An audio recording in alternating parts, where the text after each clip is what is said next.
Ai, que loucura!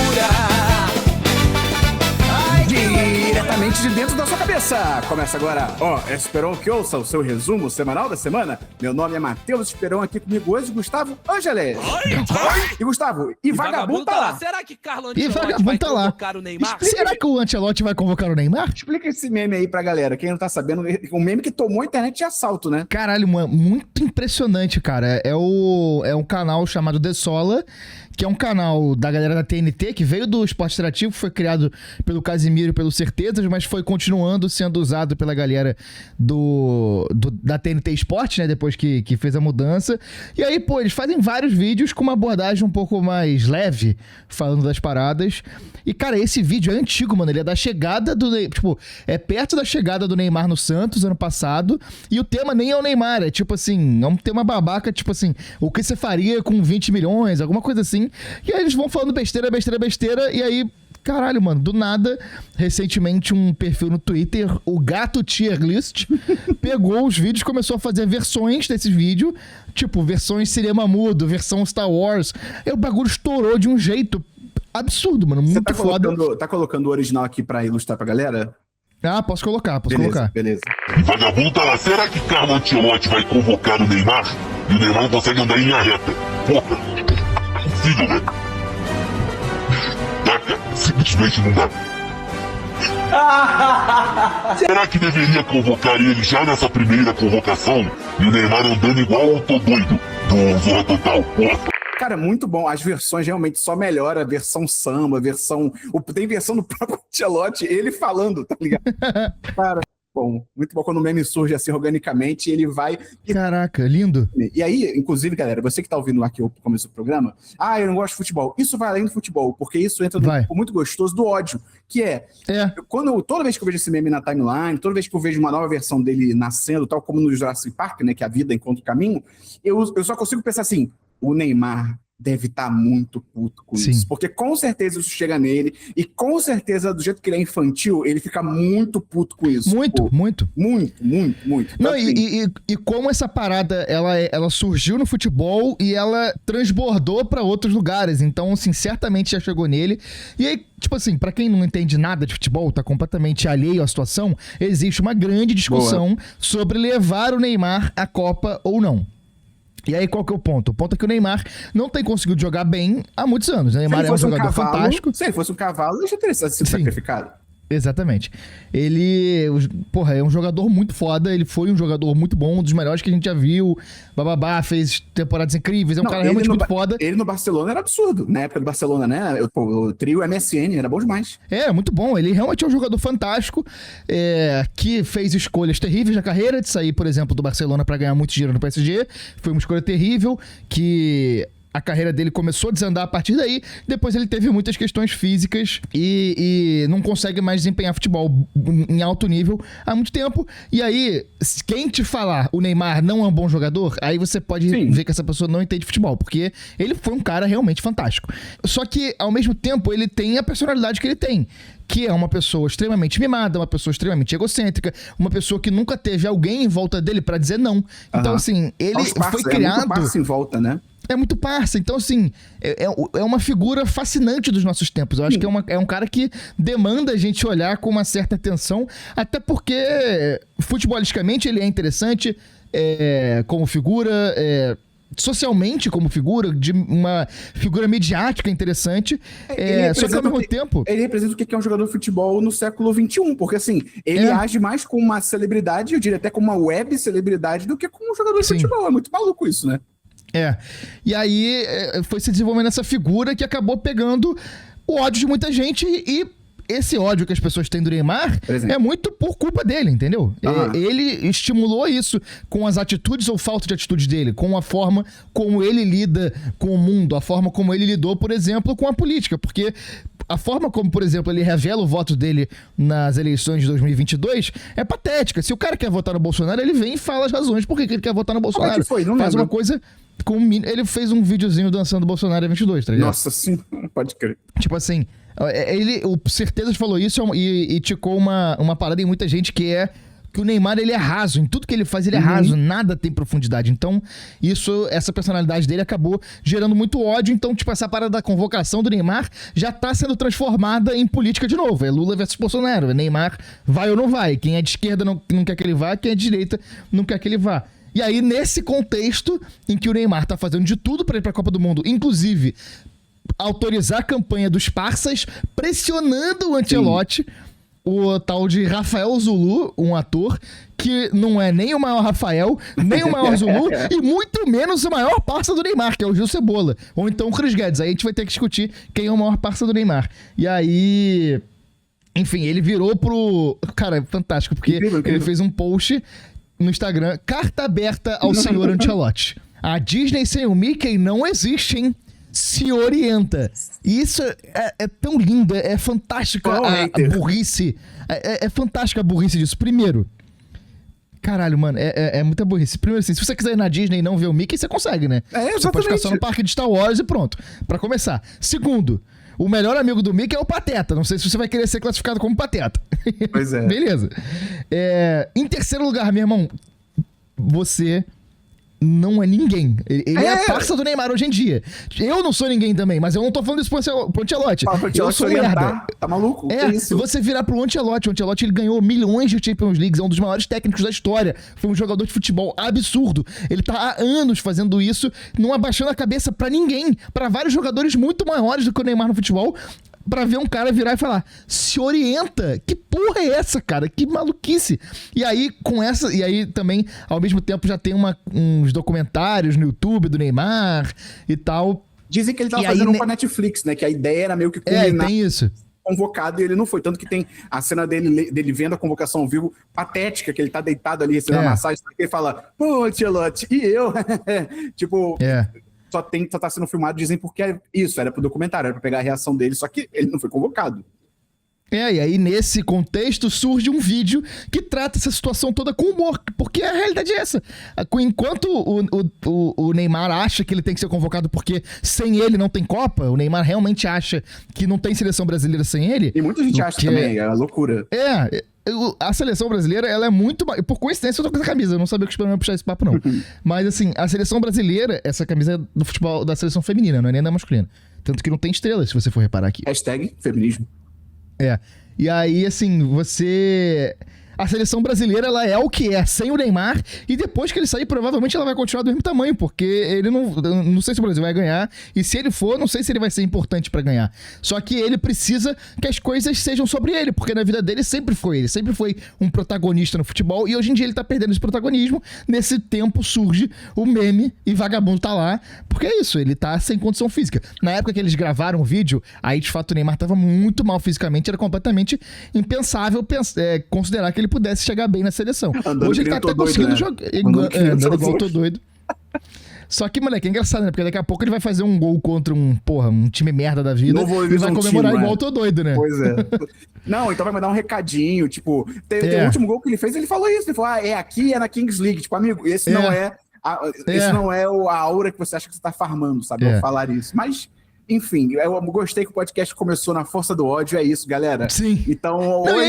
Esse negócio da força do ódio é bom a gente falar, porque, cara, o Neymar, ele age como se as pessoas odiassem ele por odiar. Porque, cara, por exemplo, ele age como se uma geração sempre tivesse torcido contra ele. Só que ao contrário, mano, eu torci a vida inteira pro Neymar, cara. Eu torci muito pro Neymar. O Neymar foi um dos meus jogadores favoritos. Pra nossa geração, galera, que tem mais ou menos a idade do Neymar ali, até uma galera um pouco mais velha, mais nova, é meio impossível não gostar do Neymar, porque a gente tava começando a gostar de futebol e tava surgindo um moleque da nossa idade, que, porra, entrou no Twitter na mesma época que a gente, que jogava pra caralho, que era impressionante, que era fascinante de ver jogar. Por exemplo, na final do Mundial Santos e Barcelona, de 2011, foi no dia do vestibular da UF. E aí era uma época diferente, sem redes sociais, da forma como a gente tem hoje. E aí eu e uns amigos, a gente combinou de sair do vestibular e ir direto pra casa de um outro amigo nosso pra ver o jogo sem saber o resultado. A gente não ia entrar em rede social nenhuma, não ia conversar com ninguém. O objetivo era todo mundo ir lá sem saber e assistir junto o jogo gravado. Aí acabou que eu não consegui porque eu fui no banheiro no meio da prova, um maluco que tava limpando o banheiro virou e falou: Ei, 4x0 Barcelona, e eu falei, puta que pariu, merda. Aí foi isso, mas assim, eu torci muito pro Neymar na minha vida inteira, só que porra, passei a não gostar dele e acontece, sacou? Pelas atitudes dele, pela forma como ele tomou a carreira dele. E aí a vida é essa. A gente pode gostar ou não gostar de jogadores de futebol. A gente gosta mais de uns, menos de outros. E assim funciona a vida e funciona o futebol. Só que o Neymar parece não entender isso. Parece não entender que foi as coisas que ele fez ou que ele não fez que levaram essa reação tão negativa a ele. Enfim. Ou seja, abraço pro René Simões que tá ouvindo o podcast, porque ele tava certo o tempo todo. Tava. Criamos um monstro. Falando aqui em estar certo, você também pode estar certo o tempo todo, que é...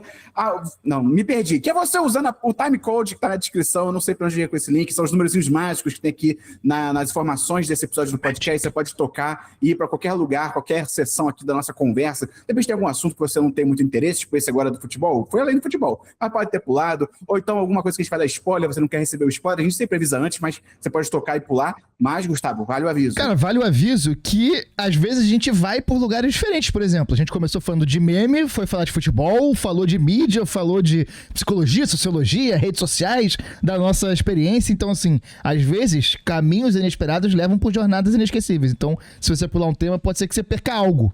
Pois é, inesquecível também é você lembrar de seguir a gente no Spotify, isso é muito importante, confere aí, para agora mesmo, para você não esquecer, confere se você já está seguindo a gente no Spotify, confere se você já deu notinha aqui pro nosso podcast, já deu joinha no seu aplicativo, já deixou uma avaliação pra gente, isso ajuda pra caramba, e lembra do seu dever de casa de mandar esse podcast para um amigo essa semana, um amigo, uma amiga essa semana, ajude a gente a espalhar a palavra, e aí só falando em espalhar a palavra, temos os comentários do Spotify, você pode deixar comentários aqui pra gente, a gente tá sempre lendo, tá sempre respondendo, é legal pra caramba, então mandar aqui nosso abraço semanal. Eu tava ansioso pra ver os comentários dessa semana, porque era aquela situação, né, do pós-Oscar, né, e a gente, porra, já tinha visto o resultado, eu terminei de editar depois do podcast, que fica um pouco ridículo a gente fazer isso, mas não tem muito por onde fugir, mas eu tava ansioso pra ver o comentário da galera, e toda semana eu tenho ficado ansioso, porque vejo a mesma galera comentando e gente nova, quando aparece alguém novo, a gente fica super empolgado. Pois é, então vamos na velocidade 5 do Creu, porque graças a Deus teve bastante gente comentando essa semana, como Alexandre Souza, Yusley, Gabriel Castro, Jojo, Matthew, sim, em inglês,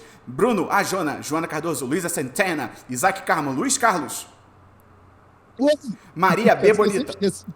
Bonita, Juliana Gonçalves, Gabriel Viguini, Will Xavier, Aline Duenes, Márcia Lopes, Camila Del Gomes, Rafaela Rico, Rafaela Pobre, Amandita, Carolina Pinho, Matheus Patucci, Lucas, L.A. e Bruna Félix, a irmã do Gato Félix. Muito obrigado, todo mundo comentou.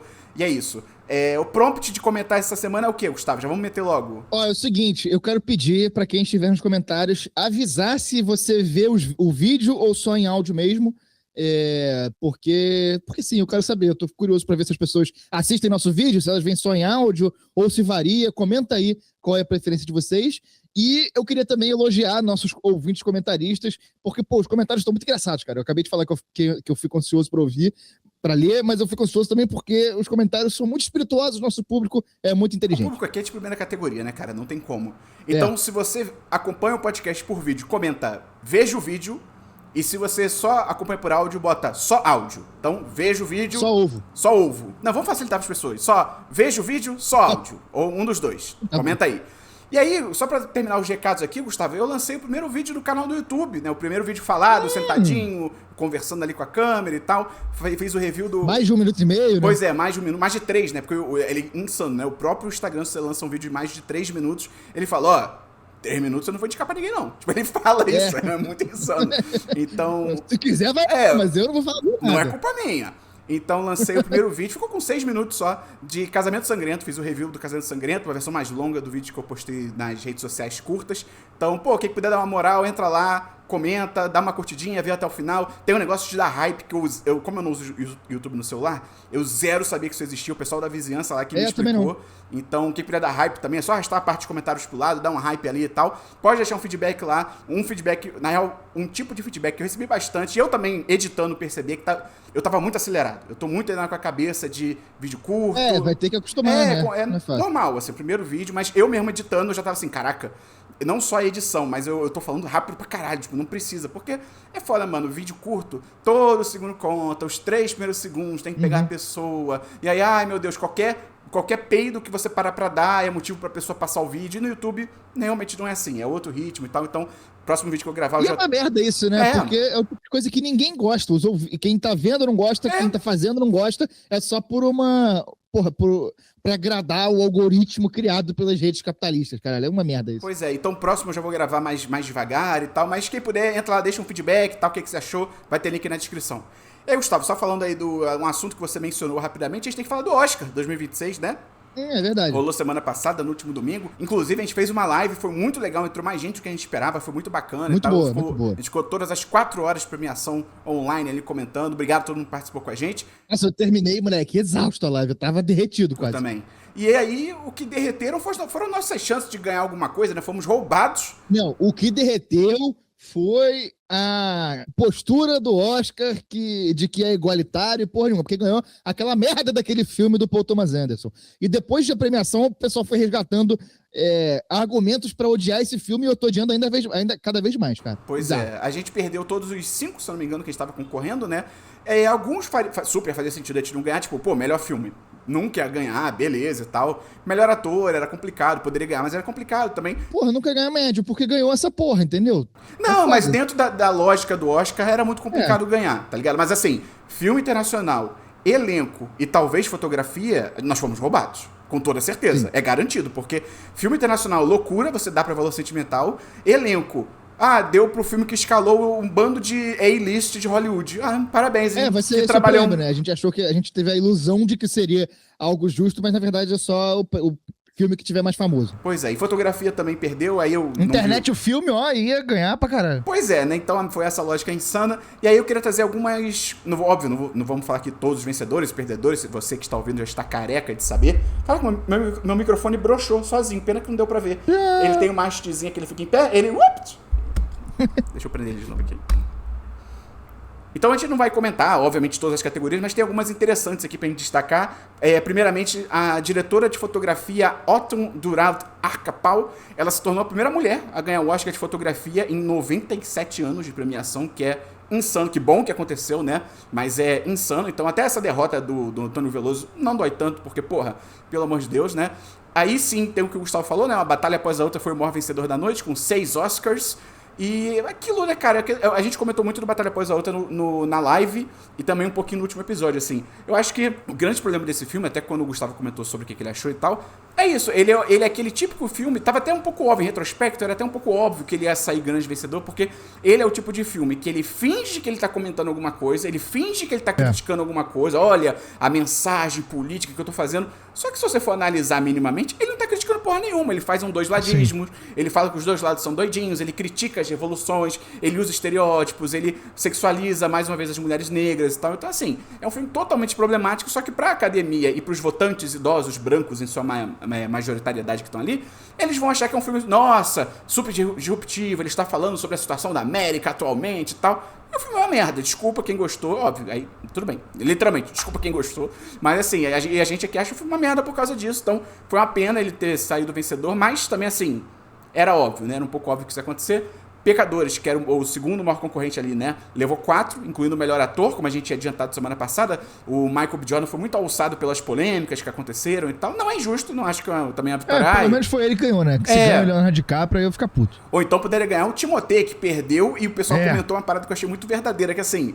É a parada mais Martyr Supreme que podia acontecer com ele, né? Era o cara talentoso, que tinha muita chance, mas as atitudes dele acabaram prejudicando ele mesmo, né? Então ele perdeu por causa dele. Então isso é muito... Pra quem não viu Martyr Supreme, assim, assista pra ver que ele ainda tá no personagem, sabe qual é?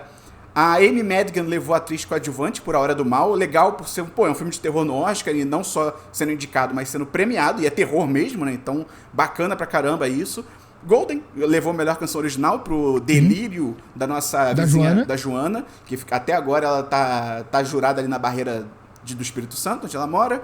Mas assim, eu entendo a revolta, mas eu também não tiro Golden pra merda, aquilo que eu comentei na live também, acho que é uma música legal e tal. Aí sim, você pode argumentar, qual é melhor, qual é pior e tal, mas também não acho que é pra tirar pra merda, acho que é uma música legal pra caramba. E bem ou mal, assim, galera, de novo, como a gente sempre bate nessa tecla, o Oscar não é o melhor em termos de qualidade. Tem muitos outros fatores e, cara, Golden ter sido o maior fenômeno musical de 2025 obviamente ia contar pra caralho, ainda mais de um prêmio que eles mesmos dizem que querem se aproximar mais do público geral. Então, também, talvez uma das vitórias mais óbvias da noite, né? Aí, falando em Guerreiros do K-Pop, eu achei um momento muito esquisito, cara, porque quando Guerreiros do K-Pop ganhou a animação, que também era o prêmio, um dos mais óbvios da noite, né? A diretora, um diretor e uma diretora, né? A diretora, que é uma pessoa ali asiática, uma pessoa coreana. Eu achei engraçado que ela comentou no palco um bagulho tipo... na live a gente não pescou isso, né? Eu vi isso depois. Ela falou algo como... eu sinto muito que tem demorado tanto pra nós nos vermos num filme como esse. Ela tá falando, obviamente, de pessoas, né, asiáticas, coreanas e tal. Só que eu fiquei, juro que ela pergunta assim, não tô tipo, cutucando. É uma dúvida mesmo. Ela tava sendo muito específica em relação à animação, porque assim, filmes coreanos no Oscar, a gente já teve Minari e um pequeno filme chamado Parasita, que ganhou até melhor filme. Então assim, eu não entendi muito bem o que ela quis dizer com isso. Ela tava falando especificamente de animação, ela esqueceu desses outros dois. Achei meio bizarro assim, esse comentário, tipo, demorou pra gente se ver, mas o momento chegou. Tipo, não, o momento já chegou tem um tempo, mas tudo bem, só não entendi. Uma coisa muito doida que rolou, nós tivemos o 7º empate em 97 anos de Oscar, que foi na categoria de melhor curta live action, um empate entre os cantores, que a gente chegou a trazer no podcast aqui, alguns episódios atrás. Doideira. E o Two People Exchange Saliva, que eu ia tentar ver essa semana, mas eu não vi, tá no YouTube também, quero assistir. Muito doido, e foi legal porque o Oscar nesses últimos anos já teve tão momentos esquisitos, né, no palco, que o pobre do Kumail Nanjiani tava apresentando ele, galera, olha só, é um empate, eu não tô brincando, é verdade, vamos fazer o seguinte. E aí ele teve que ali na hora, né, ver o que ia acontecer, achei muito maneiro. E aí, só pra fechar aqui, né, no saldo final, a Warner foi a maior vencedora, né, nos estúdios. Foi a maior vencedora com 11 Oscars, né, 6 para Uma Batalha Após a Outra, ou seja, 6 a mais do que merecia, 4 para Pecadores, 1 para Hora do Mal. Ela empatou o recorde, né, o recorde atual do Oscar é 11 para a mesma distribuidora, que era o recorde da MGM, com Ben-Hur, em 1960, a Paramount com Titanic, em 98, também levou 11, e a New Line com O Senhor dos Anéis e o Retorno do Rei, em 2004, que também levou 11. E aí só é curioso você notar que os 3 outros detentores do recorde foram com um único filme cada um. E aqui a Warner foi com 3. Acho que também fala um pouco sobre a quantidade de filme que está sendo lançado, os estúdios lançam vários filmes e tal, sem tom de crítica, tom de constatação.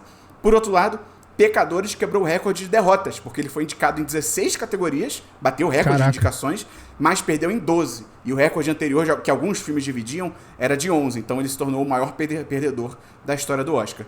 E aí, sobre o evento em si, teve a apresentação do Conan, a gente gostou muito, né? A gente elogiou bastante na live, mas depois eu fui ler muita crítica, galera, muita gente criticando, falando que achou sem graça e tal. Aí não sei se o nosso tipo de humor que é, né, idiota, mas a gente adorou, a gente gostou muito do Conan. Em termos de audiência, a audiência desse ano foi 17,9 milhões nos Estados Unidos, né? Queda de 9% em relação a 2025 e é o menor índice desde 2022. E essa queda marca a primeira queda de audiência em 4 anos. Pelos últimos 4 anos a audiência estava subindo e nesse ano caiu. E só para também uma informação interessante, esse problema não é exclusivo do Oscar. O Globo de Ouro e o Grammy, os dois tiveram cada um quedas de 6% esse ano em relação ao ano passado. Então não é necessariamente o problema do Oscar, talvez o público no geral não esteja mais ligando muito para prêmio, não esteja muito ligado esse ano e tal. O que eu acho justo pra caralho, porque como a gente sempre fala, esses prêmios não servem pra porra nenhuma, além de lobby e passar a mão na cabeça de quem pode basicamente comprar o prêmio na prática, né? E aí, Gustavo, só falando em filmes do Oscar, a Netflix tá planejando uma turnê mundial com as Huntrix, né? A banda, né, fictícia, ali, o grupo fictício do Guerreiros do K-Pop, que na verdade são um grupo real, né? Com as 3 cantoras ali. A Netflix está em estágios iniciais de planejamento para a turnê mundial, com hits do filme. Eu não lembro se o filme tem tanta música para um show, mas tudo bem.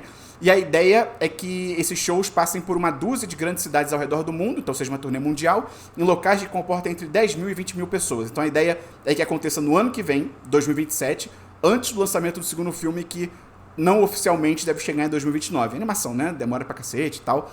E a ideia seria levar a EJ, a Rayami e a Audrey Nuna, que são as vozes, né, que cantam as músicas em inglês, para as apresentações. Só que olha que doideira.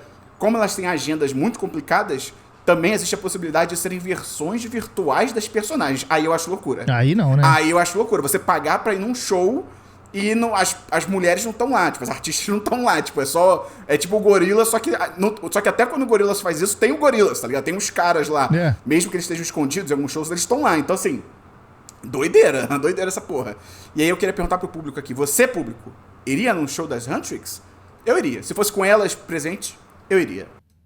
Eu nem vi o filme ainda, então acho que a resposta agora é não. Cara, ainda falando dessa onda de Oscar e Hollywood, eu vi uma notícia do Deadline, que falou que o David Zaslav, o CEO da HBO... Nossa, era a minha próxima. Então, ele vai receber 887 milhões de dólares como compensação pela... Como é que é? Merger? Venda da Warner Discovery. A venda da Warner é porque a Paramount...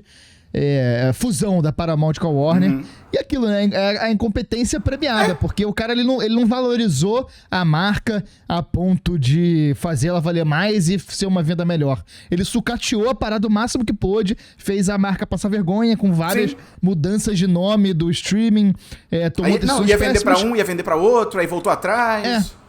Aí vai sair praticamente bilionário e é assim que funciona o capitalismo. O capitalismo premia a inovação, como gostam de dizer? Não, o capitalismo premia a sua capacidade de fazer dinheiro. E nesse caso foi fazendo merda. Você pode fazer a maior pá de merda do mundo que você ainda assim vai sair premiado se você tiver no lugar certo, se você tiver a cor certa, se você tiver os padrinhos certos. Pois é, esses caras não estão nem aí por causa disso. O cara vende a empresa... Porra, a empresa acabou de bater se juntar, né? Bater ali junto o recorde de maiores vitórias no Oscar.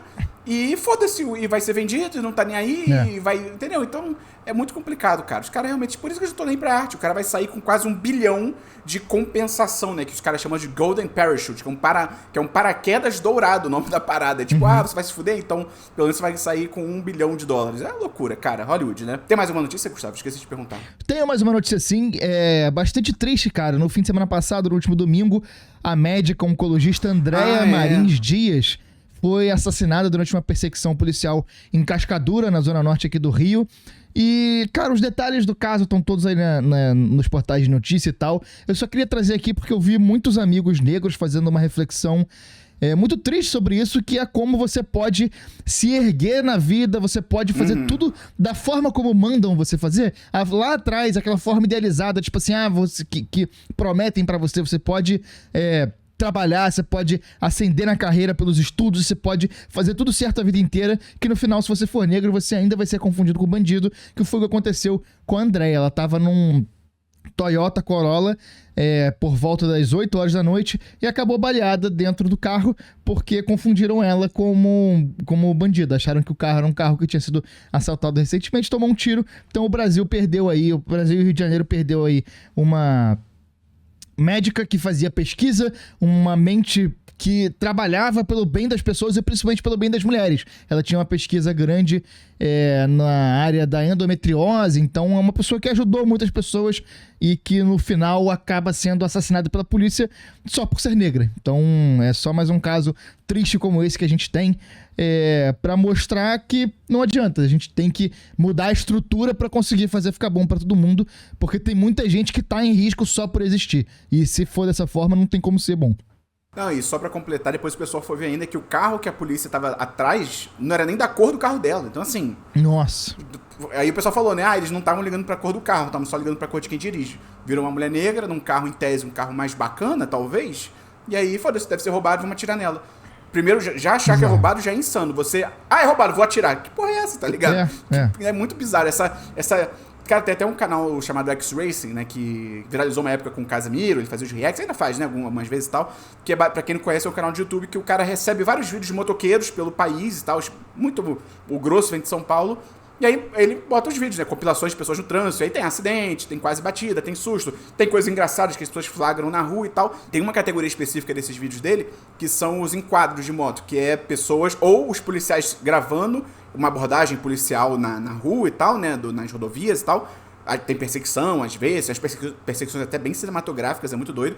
Ou o contrário, né, a pessoa tomando o enquadro e gravando da perspectiva dela. E às vezes a gente assiste aqui em casa e tal. E um negócio que a gente sempre acha doido, que a gente sempre comenta aqui em casa, é que a atitude dos policiais é sempre muito doida, cara. Assim, claro... Até com quem não tá fazendo nada, Exato. Cara. Tipo assim, tem casos, beleza, que a pessoa já tá empinando a moto, ou então tá sem capacete e fugiu, aí beleza, sair meio que apontando a arma pra pessoa. Tem uns casos que a pessoa tá literalmente andando de moto tranquila, ou então tá literalmente parada num sinal, por exemplo, o carro da polícia para, tipo, super agressivamente, os caras saem já com as armas apontando pra pessoa, fica assim, caralho, que doideira isso, cara. E eu imagino que a justificativa seja... O cara atirar no inocente é um pulo, né, cara? Eu fico assim, cara, e eu imagino que a justificativa do cara seja, é porque a gente não tem como saber, mas assim, cara, a pessoa não te deu nenhum sinal de que ela vai fazer alguma coisa, tá com as duas mãos no guidão, às vezes é coisa de rotina, assim. Então, cara, é muito doido essa ideia da polícia. Não, mas aí esse argumento é uma merda porque tem como saber, você tem alguns passos pra você medir a periculosidade da pessoa, se a pessoa tá reativa, se a pessoa tá com a mão numa arma, se a pessoa... A Constituição, ela tem uma coisa chamada presunção de inocência. Exato. Se você tá na dúvida, a pessoa é inocente. Exato. E aí é muito doido. Sempre que acontece, a gente fica, caralho, cara, que loucura, como é uma parada muito agressiva, assim, os caras arma na cara mesmo, assim, literalmente arma na cara, é muito doido, né? Mas é isso, Brasil, né? Não só Brasil, mas muitos lugares a gente sofre com isso, né, cara? E é isso, a polícia em muitos lugares do sul global, ela serve pra defender os interesses da classe dominante. Então é isso que ela faz, e se ela vir um trapalhador, ela vai atirar na primeira possibilidade que tiver. E até no norte também, Estados Unidos é craque nisso também, né? Da polícia metendo louco e foda-se a população. Momento jornalismo, né? Vamos mudar o tom aqui. Se você chegou até esse momento no podcast, comenta no Spotify. Vejo o vídeo, se você viu o podcast aqui em vídeo, nossas imagens. Oi, tudo bom? Tô dando oi pra câmera agora. Dá oi pra câmera, Gustavo. Ou comenta só áudio, se você só ouve o podcast nos seus aplicativos, porque vamos agora pro giro de trailers. Tivemos até uns trailers legais essa semana. Não foi uma semana de muitas notícias, eu até priorizei aqui trazer o lance do Oscar, porque teve bastante trailer interessante. Primeiramente, saiu o trailer do momento, que tá na boca da garotada, que é o trailer de Homem-Aranha, Um Novo Dia. Que é o primeiro Homem-Aranha 4 que a gente vai ter, né? Já tivemos 3 Homens-Aranhas 3. Verdade. E, cara, você falou a verdade, essa é a palavra do momento. Eu achei surpreendente, porque parece um filme de verdade. Óbvio, sim, não é, nossa, a fotografia do assassino da Lua das Flores e tal, mas, cara, assim, tá bem diferente daquele visual lavado e tal, tem uns takes muito interessantes, assim, umas escolhas bem criativas, a fotografia mesmo não tá tão lavada, assim, doideira, assim, parece, literalmente, é isso, parece que é um filme de verdade. Finalmente, o pessoal, você até mandou um meme muito bom, né? O pessoal finalmente comemorando que a gente vai ter um Homem-Aranha fudido, desempregado, sem dinheiro, sem namorada, vivendo num cativeiro em São Paulo e tal. E Homem-Aranha, 2 pontos, no pior momento da vida. Fãs do Homem-Aranha, finalmente, porra! É isso, né? A gente adora o Homem-Aranha, mas a gente deseja tudo de pior pra ele. E demorou 3 filmes pra ele deixar de ser o Aranha de Ferro, né? O garoto Aranha ali do Tony Stark, mas parece que agora vai finalmente. Achei interessante do trailer que eu não entendi nada da história, assim, tipo, trama mesmo, vilão, qual é a trama e tal. Acho isso ótimo, né? Pra um trailer, eu acho isso maravilhoso. Acho que foi mais até a vibe da situação. Eles dão a entender que, assim, dão a entender bem forte já, que vai ser aquele arco que a gente viu no desenho que passava na Fox Kids, que era criança aí, nos anos 90, 2000, tinha aquele desenho do Homem-Aranha na Fox Kids, que ele era bombadão também, muito maneiro. E tem esse arco que é ele tendo a mutação, meio que aquela mutação causada pela aranha, né? Vai além do nada, tem um motivo ali, vai além do nada, e ele fica com 6 braços, a cabeça dele fica de aranha também, eles chamam de aranha humana, né? Ele vira literalmente o Homem-Aranha, né? E aí, tem até uma cena que viralizou recentemente, que é quando ele vai nos X-Men pra pedir ajuda, só que ele chega, tipo assim, não é isso, que eu não tô lembrando de cabeça, mas ele chega numa vibe, tipo assim, ele entra pela janela, na mansão do Xavier, e tipo, e aí galera, tudo bom? Eu queria ver se vocês podiam me ajudar a não virar um mutante esquisito, fudido, nojento. E aí os caras ficam, Homem-Aranha, a gente não pode te ajudar, porque a gente não vê a mutação como um problema. Ele, obrigado por nada, e vai embora. Tipo, caralho, olha como você chegou nos caras também, né? Mas então, no trailer parece que ele vai começar a ter a teia de aranha orgânica, que o do Tom Holland não tinha. O pessoal tá especulando, inclusive, que tem alguns momentos no trailer que eles estão metendo aquele filme do Homem-Aranha que tinha os outros Homem-Aranhas escondidos no trailer, que depois o pessoal pegou a cena ali que eram eles pulando e tinha os outros 2 escondidos, que tem umas cenas que o enquadramento também tá esquisito, então tipo, não tem mais coisa nessa cena, e tem uma cena que o pessoal acha que mais pro final, que é quando ele tá sem máscara ali no trailer, que ele tá sem máscara porque ele já vai estar com a cabeça de aranha, 6 braços e tal, então, pô, maneiro, aparece o Justiceiro, o Hulk, né, o Hulk como o Mark Ruffalo ainda, né. E é muito doido, porque muito na cabeça de muita gente, a última vez que a galera viu o Hulk, ele tava como o Professor Hulk no filme do Vingadores, né? Ele era o Banner explica que ele fundiu a mente dele com o Hulk, e aí ficou meio que um Hulk meio termo ali, né? Ele mais forte, né? Em forma de Hulk, mas ainda tendo a cabeça do Bruce Banner, né? E aí, quando ele aparece nesse trailer, ele tá humanozão normal. E aí o pessoal, muita gente ficou assim, cara, por que ele tá assim? Ele não era o Professor Hulk? O que aconteceu e tal, não sei o quê. Eu fiquei assim E isso é explicado na série da She-Hulk, que eu assisti e eu não lembrava. Caraca, eu vi também. Exato, e eu não lembrava. Na série da She-Hulk, depois eu fui ver, ele explica, eu criei um dispositivo que ele até tá usando no braço, no trailer, no pulso, que consegue separar e tal, não sei o quê. Isso é super explicado na série da She-Hulk, só que ninguém viu, e quem viu nem não lembra, sabe? É tipo, caralho, doideira. Muito doido. E vai ter também no filme a Sadie Sink, né, a atriz Max do Stranger Things. E a grande aposta do momento é que ela vai ser a Jean Grey, até porque no trailer tem um momentinho ali de controle de mente. Aparentemente não é ela fazendo, assim, de cara, né? Descaradamente. Mas tem um controle de mente no trailer. Então a galera tá apostando que ela vai ser a Jean Grey e tal. É isso. Tô curiosaço. Boto fé até porque o diretor desse novo Homem-Aranha é o diretor do filme do Shang-Chi, que é um filme muito legal. Um filme, óbvio, não é perfeito, o ato final ali é meio vira de novo lutinha de CGI e tal, mas o filme é muito legal, as lutas são muito bem coreografadas, tem uma direção criativa e tal, então deu pra ver por esse trailer que vai ser diferente, né, do que a gente tava recebendo até então. Então vamos ver, Homem-Aranha, um novo dia, estreia dia 30 de julho nos cinemas. Tá chegando, daqui a pouco chega. E aí um outro trailer que saiu, que a galera ficou muito puta, Gustavo, com esse trailer, foi um trailer de um filme chamado Balls Up. Ele vai sair pelo Prime Video, mas não saiu oficialmente nenhum material de divulgação no Brasil, então não sei como eles vão chamar.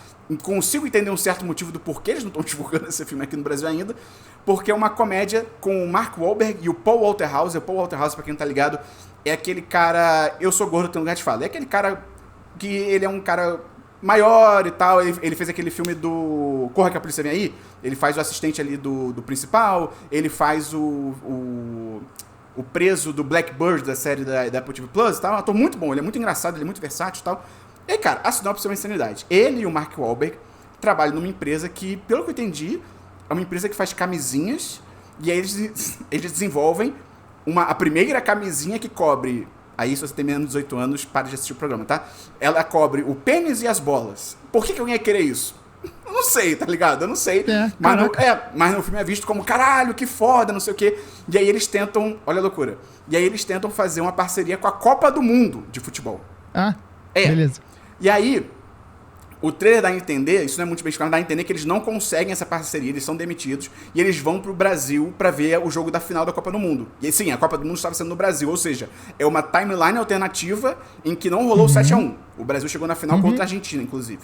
E aí, Nossa Senhora, quando eles estão lá no estádio, eles veem um mascote da outra empresa de camisinha usando outro, entendeu? Tipo assim, um concorrente, e aí eles invadem o campo, um deles invade o campo pra tentar bater no mascote, o Mark Wahlberg corre atrás, e aí rola um momento meio Ted Lasso, quando o Dani Rojas chuta a bola no cachorro, tá ligado? O cachorro tá na frente do gol, ele chuta a bola no cachorro, o cachorro morre. E o Brasil vai fazer o gol da vitória na final do Maracanã, e a bola bate no Mark Wahlberg e não entra, né? E o gol não acontece. E aí a história é basicamente o Brasil inteiro fica puto com eles, começa a caçar eles na rua, tipo, quase como... Meu Deus! Exato. Quase como se fosse aquele filme Uma Noite de Crime, o The Purge. E aí coisa acontece ali no trailer e tal. Vou falar assim, a galera na internet ficou muito puta com esse trailer. E eu entendo o motivo, porque é bem estereotipado, assim. Eu vi uma pessoa comentando até muito bem que lembra muito, acho que não é tão ruim, mas lembra muito aquele episódio dos Simpsons no Brasil, que é uma visão bem estereotipada, aparece uma parada meio selva, jacaré e tal, não sei o quê. Pelo que a galera falou, eu achei que ia ser muito pior. É ruim, mas eu achei que ia ser muito pior. Mas a questão não é bom, né? Definitivamente não é bom. E ainda tem o Sacha Baron Cohen, ele faz um traficante e tal, e tipo... Eu acho engraçado que, assim, já há muito tempo, o nosso sotaque brasileiro, ele é específico. Eu acho que ele não é um sotaque qualquer, sabe qual é? Tipo, pega o Wagner Moura falando inglês. Tem um sotaque, você dá pra identificar que o sotaque dele é brasileiro. Sim. O Sacha Baron Cohen falando inglês com sotaque é muito longe do nosso sotaque brasileiro, sabe? Porque não tem nada a ver. Mas continuam fazendo isso porque Hollywood não tá nem aí. Então, enfim, Balls Up. Estreia no Prime Video dia 15 de abril. Vamos ver qual é. Cara, que loucura, hein? Eu fui levado pra um portal agora e saí em outro lugar. Que loucura de filme, que loucura de sinopse, que loucura de tudo. Quem aprovou isso, né, cara? Que doideira. Caralho, gente, pelo amor de Deus. Mas eu vou assistir. E aí saiu também o trailer de Corrida dos Bichos, que é um filme brasileiro, do Fernando Meirelles. Foda. Pô, achei muito interessante, cara. O Fernando Meirelles é o diretor, né? Cidade de Deus, com Grazi... Olha esse elenco, cara, muito maneiro. Grazi Massafera, Rodrigo Santoro, Bruno Gagliasso, Isis Valverde, Seu Jorge, não meu Jorge, Seu Jorge, e participação da cantora Anira, né? E aí a sinopse... Uns 3 rostos atrás, inclusive. Sim, verdade. Caralho, pode crer. Não tinha me ligado nisso. É verdade, nossa. E aí a sinopse se passa num futuro distópico no Brasil, acho que especificamente no Rio de Janeiro, em que o jogo do bicho meio que evoluiu para uma corrida do bicho. Que aí cada participante escolhe um animal, eles têm que correr, e é uma corrida tipo parkour, assim, galera pelos prédios e tal. Uma coisa meio B13, pra galera velha também que viu B13 em DVD. É bom demais. Lembra do B13? Não. Caraca, aquele filme de parkour irado, tu nunca viu? Um dos filmes mais hétero que existem. Não. Pô, é irado, cara. A França fecha um bairro, o Distrito 13 da França. Ah, tá muito perigoso. Aí a França fecha, tipo, mura o bairro todo, vira tipo Mad Max lá dentro, só que as pessoas se locomovem pelo parkour. E aí o criador do parkour de verdade no mundo estrela o filme como um dos caras lá. É muito foda, cara. Recomendo. É bem maneiro. Eu acho que eu lembro do trailer, mas eu nunca vi, não. Maneirinho. Tem um policial careca também, os carecas são foda. E aí, é isso. É esse mundo distópico, tem a corrida dos bichos ali. Cara, o trailer em si não é o melhor trailer do mundo. Eu acho que não é o trailer mais foda do mundo, mas a ideia é muito legal, parece que tem um valor de produção interessante e tal. Eu tô muito curioso, cara, vai sair no... Não tem data. Tava animado aqui pra ler. Não tem data ainda, é esse ano, mas não tem data confirmada. Assim que tiver, a gente traz aqui pra vocês, que é o Corrida dos Bichos. E aí, um penúltimo trailer aqui, também foi o trailer do momento essa semana, foi o trailer de Duna 3. Antepenúltimo.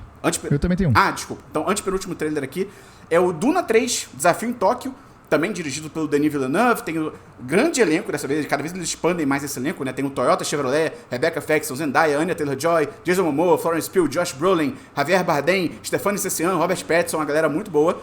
E assim, a sinopse eu não vou dar aqui porque eu não entendi porra nenhuma, eu só o básico, que é... Cara, Duna é muito foda. Você que está ouvindo aqui o podcast, você que não deu não deu a Duna pro chance, você que não deu a Duna pro chance, eu sei que o primeiro é lento, concordo, é lento, mas cara... Tenta ver, com todo respeito, tô falando com todo amor no meu coração, sem mexer na porra do celular, porque é muito legal, é muito interessante, vá pelo universo. Realmente, o primeiro, ele é mais lentinho sim, mas pra você chegar no segundo, porque o segundo é muito foda, é muito... Pra quem gosta de ficção científica, é uma das melhores ficções científicas de todos os tempos, é muito irado, e eu gosto muito da mensagem do Duna, a ideia do Duna e tal, que assim, pra quem não tá ligado, o Duna é a história do Paul Atreides, que ele é o herdeiro da casa Atreides e tal, que é uma das casas, é futuro lá na puta que pariu, tá, galera? Já existe viagem espacial e tal, inclusive, olha que irado, não existem computadores nesse universo, porque teve uma revolução das máquinas e os computadores foram banidos. E o que eles chamam, acho que de thinking machine, se eu não estou enganado, mas enfim. E aí, inclusive, quem faz os cálculos da viagem espacial são pessoas, são os caras, tipo, muito cabeça, eles, tipo, reviram os olhos e fazem os cálculos, enfim. E aí, qual é o lance? O Paul Atreides, ele é o herdeiro da casa Atreides, que é uma das grandes casas, né, do Império Galáctico e tal, não sei o quê. Só que aí, resumindo muito, rola uma puta de uma crocodilagem e a casa Atreides é basicamente extinta. Rola um golpe, a outra casa ali dos Harkonnen, se eu não me engano, eles eliminam toda a casa Atreides. Harkonnen. Do Heineken contra a Brahma, é uma luta espacial. E aí eles eliminam a casa Atreides, matam ali o Oscar Isaac e tal, e sobra o Paul Atreides, ele tá no planeta de Duna, que não é, o nome do planeta não é Duna, não lembro o nome agora, galera, não sou tão cabeça assim dessa série. E aí ele fica naquele planeta, e aí só qual é o lance? Dentro ali do planeta lá da Duna, literal, tá? Planeta das dunas, do deserto e tal, não sei o quê. Arrakis, lembrei. Lá em Arrakis, ele meio que encaixa no... Olha que doido, olha que foda isso. Ele meio que encaixa numa profecia super antiga dos povos originários de Arrakis e tal, não sei o quê, que ia ter o Messias, que ia ser ele, não sei o quê. E ele, pô, gente, eu não sou o Messias. Meio uma coisa meio a vida de Brian. Eu não sou o Messias. Aí tem até uma cena que o Javier Bardem fala, não, ele é tão humilde que ele fala que ele não é o Messias, ele só pode ser o Messias. É muito vida de Brian. E aí, o Paul fica nessa. Não, eu não sou, gente, eu não sou, para com isso. Sou só um cara, não sei o quê. Só que qual é o lance? Nesse universo do Duna, tem as Bene Gesserit. Não sei se estou falando certo, mas são as Bene Gesserit. É uma ordem de mulheres que elas servem muito, assim, à luz do dia. Elas são as conselheiras... Esperão. Você tá indo longe demais, cara. Só o trailer. Não, mas é muito maneiro, Gustavo. Vou resumir. Ó, à luz do dia, elas são as conselheiras dos imperadores e tal, não sei o quê. Só que elas têm toda uma agenda secreta. Você vai gostar de onde eu tô indo. Confia em mim. Confia no processo. Tá bom. Só que elas têm uma agenda secreta própria delas e tal. O que elas fizeram? Elas, há gerações, muitos anos, décadas e séculos e tal, elas criaram uma mitologia, criaram uma profecia e elas foram colocando no povo de Arrakis.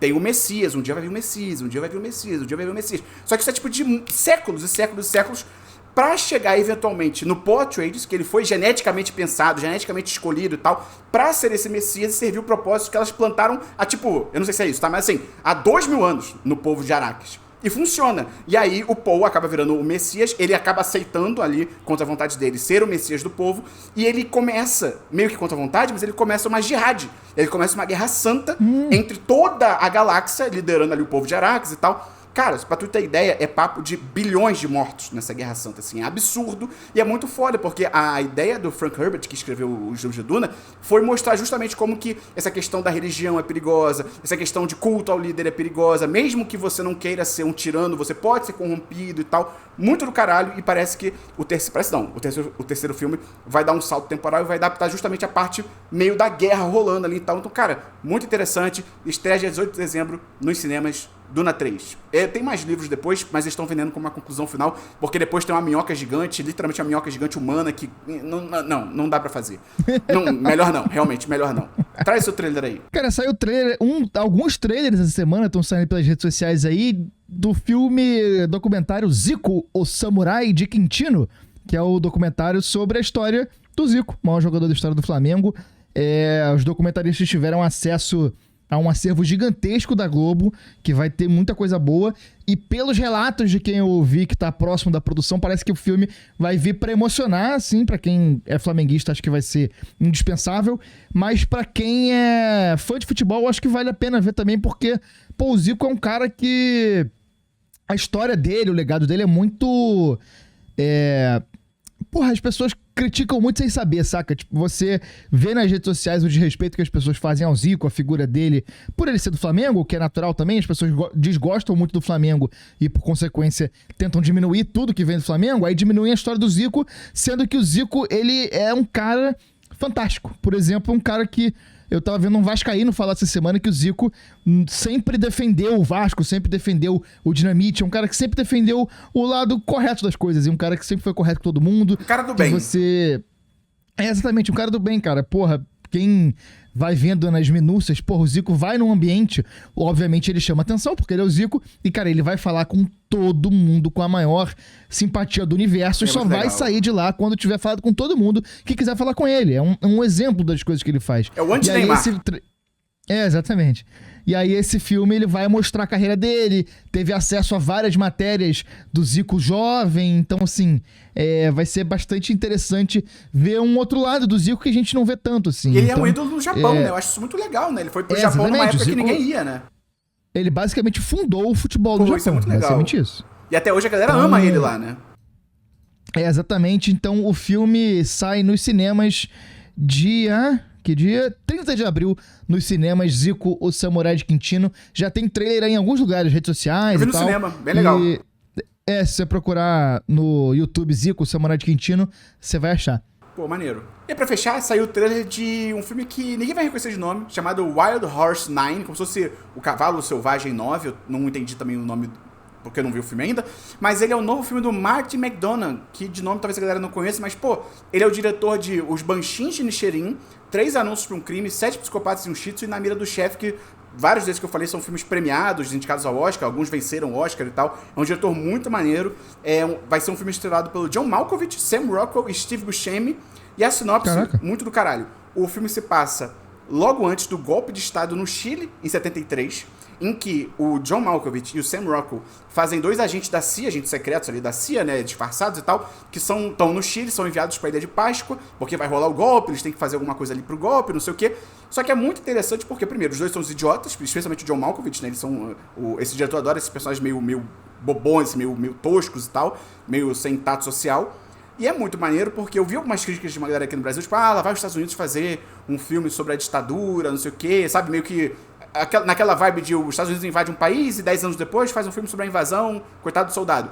Só que eu acho que essa crítica pra esse diretor não é válida, porque ele é um cara muito crítico, ele sempre fez filmes muito críticos e tal. 3 Anúncios para um Crime, é super crítico a situação da polícia, daquela cidade pequena que a história se passa e tal. Então, e pela vibe do trailer mesmo, parece que é um filme crítico, né? Mostrando como é que os caras vão interferir num país e não estão nem aí, como é que as pessoas idiotas têm todo esse poder pra fazer isso e tal. Então, pô, eu tô muito curioso e principalmente vai estar no Oscar, com certeza. Os últimos filmes do Martin tiveram todos os Oscars, sabe? Então esse aposto que vai estar em melhor filme, algum dos atores vai estar em melhor ator, vai ter melhor roteiro, com certeza, é uma grande aposta. Então vamos ficar de olho que o nome é Wild Horse 9, estreia dia 6 de novembro lá fora.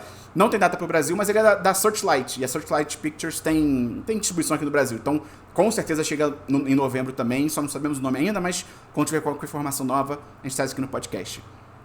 E aí, só lembrar pra gente continuar da vizinhança do Esperon, que a partir de R$5 por mês, você pode entrar no nosso grupo do WhatsApp, você ajuda a gente a continuar produzindo conteúdo de forma independente, e você entra num grupo do WhatsApp exclusivo para quem apoia, para conversar diretamente comigo, com o Gustavo, com toda a nossa comunidade, participar das nossas brincadeiras. Lá tem vários grupos diferentes, tem subgrupos, grupo de BBB, grupo de futebol, grupo de leitura, grupo de Fórmula 1 criado de forma pirata, né? Estamos esperando aí o desembargador, né, dar uma liminar ali. A revelia da administração. Pois é, um absurdo. Mas é isso, catarse.me, tem link aí na descrição pra você entrar lá. Se você puder, vai ser legal demais. A gente tá de braços abertos pra te receber. Fala um filme aí que você viu, Gustavo. Cara, eu tenho bastante coisa que eu assisti essa semana. Show. Porque primeiro eu fiz um sprint aí de coisas pro Oscar, então eu assisti algumas coisas.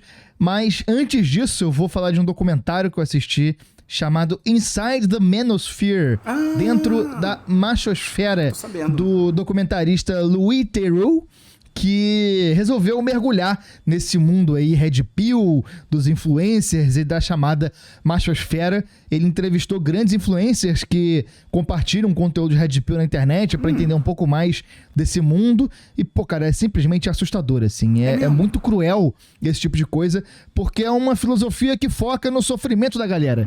Em dado momento do documentário aqui, sem muito spoiler, mas afinal é um documentário, ele vai atrás de gente que é só consumidor dessas ideias, e não necessariamente é gente que conseguiu chegar num ponto de fazer dinheiro propagando essas ideias. E é um cara falando sobre como os homens têm que se portar, e que ele tá fudido de dinheiro, ficou sem casa pra morar, tá morando no carro, que o irmão morreu, e ele solta que tá tudo bem, porque o homem foi feito pra sofrer, não pra ser feliz. Então, assim, mostra como tem gente ganhando muito dinheiro, fazendo muito sucesso. Com sofrimento. Com sofrimento alheio, exatamente. No fundo, essa parada de Red Pill e de machosfera é sobre a gente, sobre a nossa sociedade, sobre uma juventude cada vez mais frustrada, cada vez mais sem perspectiva de futuro, insatisfeita com absolutamente tudo, ao mesmo tempo que muitas vezes não teve o básico da educação e está completamente sugada pelas redes sociais. Então, assim, o conteúdo que pescar essa pessoa, ele vai levar ela para um lugar muito sombrio das coisas, é uma questão de culto mesmo, praticamente, sabe?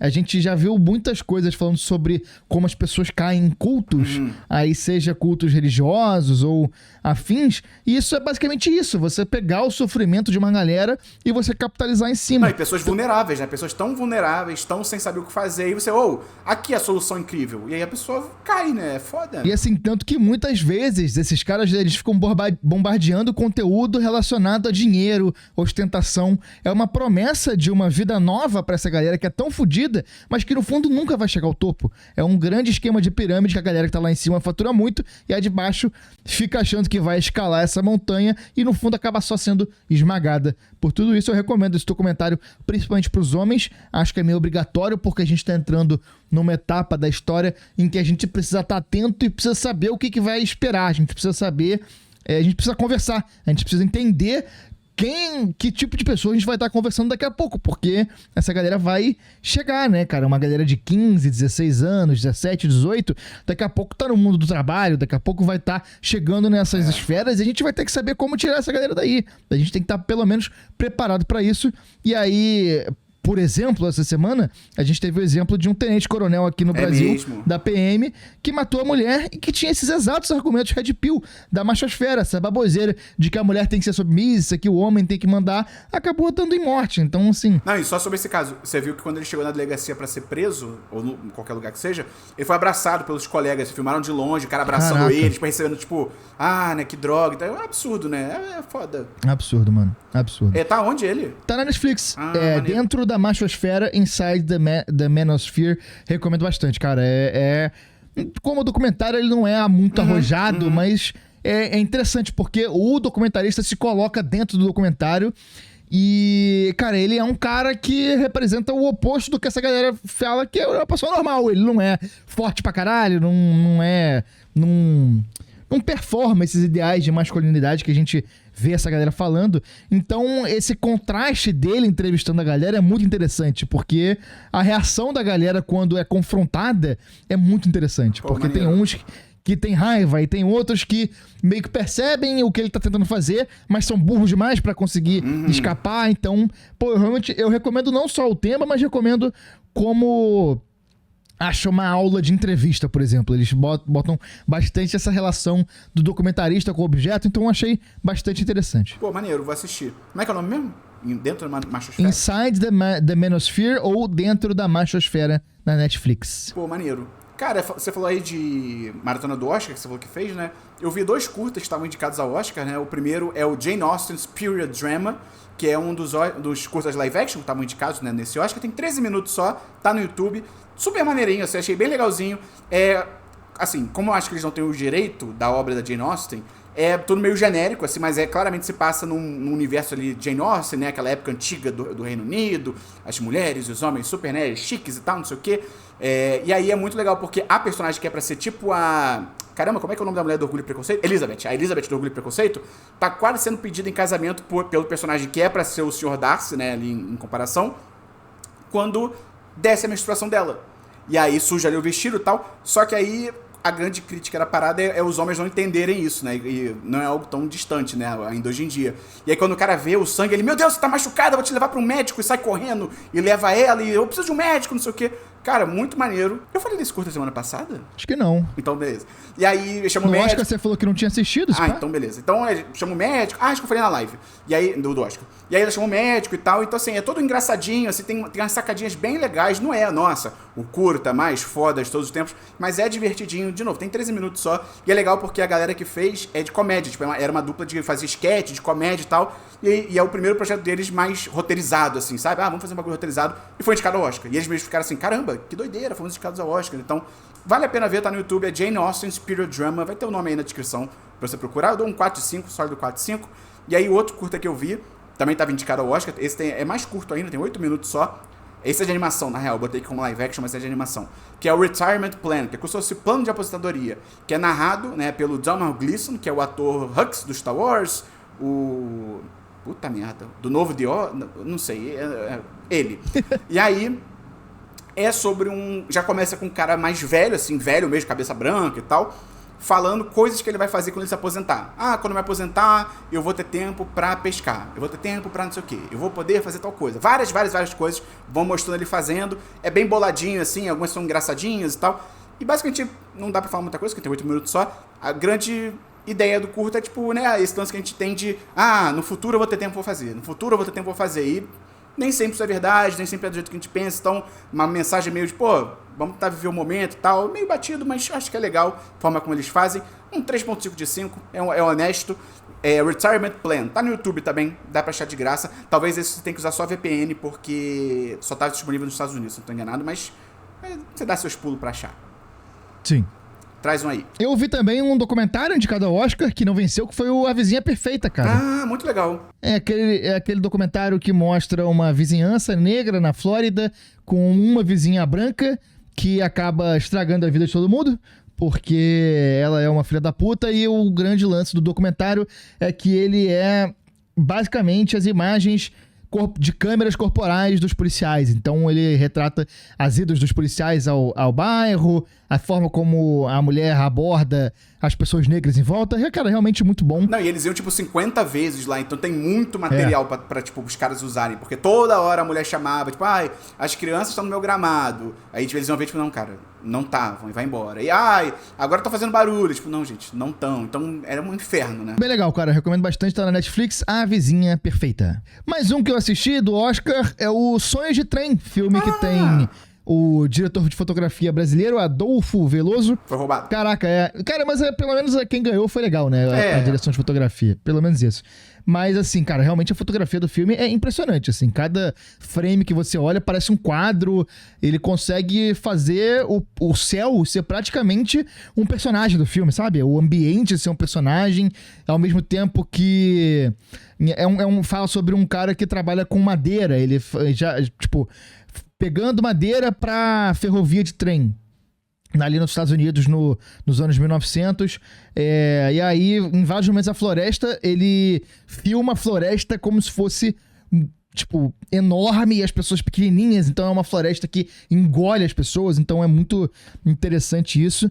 Conta a história de um fudido, que é um cara que sempre foi um fudido e que quando começa a sonhar, a vida piora. É um trabalhador ali que ele não tem tantos sonhos, mas quando ele começa a pensar em algo além da vida de merda que ele tem de fazer os outros ganharem dinheiro, ele tem tudo que ele ama tirado dele. E aí o filme passa a falar sobre luto e sobre a relação do cara consigo próprio, com velhice, envelhecimento. E basicamente, se eu pudesse resumir, eu diria que o filme prova que trabalhar é pior que morrer. E eu não vi o filme, né? Mas eu sei que tem até um momento que as safadas, ele trabalha com madeira, né? Aí as safadas na hora de levar madeirada, manda um recadinho pra ele, né? E aí fala, nós se vê por aí, nós se vê por aí. E aí tem uma hora que ele fala, graças a Deus, eu sou madeireiro. Aqui tem peru, aqui tem dinheiro. Qual nota você dá? 3,5 de 5. Tá. É tristão, né? Falam que é tristão o filme, né? Tristaço.